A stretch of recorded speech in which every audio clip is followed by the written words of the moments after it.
Hi, this is Andre Paul. I'm in the Save My Secrets website security research project team.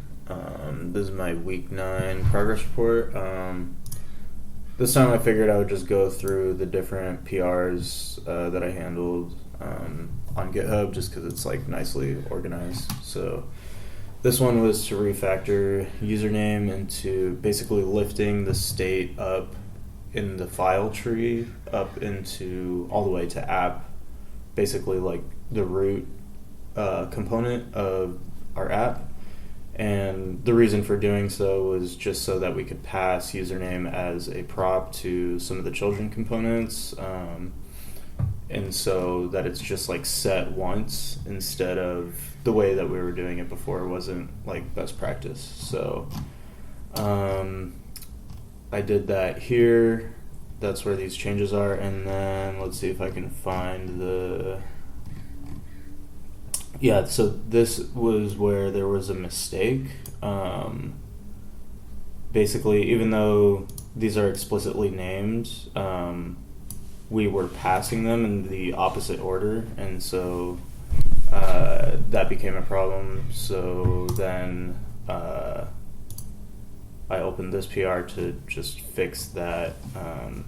We're basically like explicitly destructuring the props here to make sure that they were being done in the right order, but it could have also just been fixed by literally swapping these two.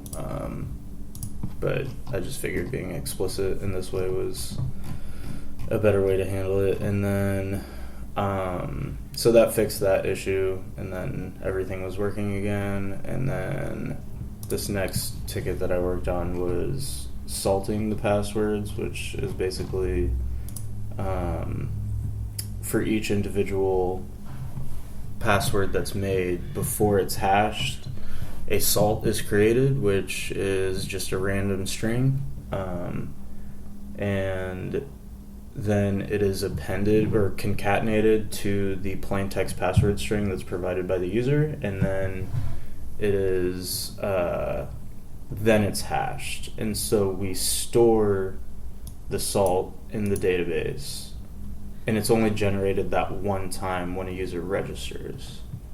And then basically every time we log in now, then we check against that salt. And that just makes it harder. Like, it makes it no different for the user providing the password or anything, of course. It just makes it harder to like brute force a large amount of passwords at once. So it makes a single password just as easy to crack, but it makes a large amount of passwords much more difficult to crack because the salt is different for every single user. And yeah, so that is basically what I handled this week. Thanks.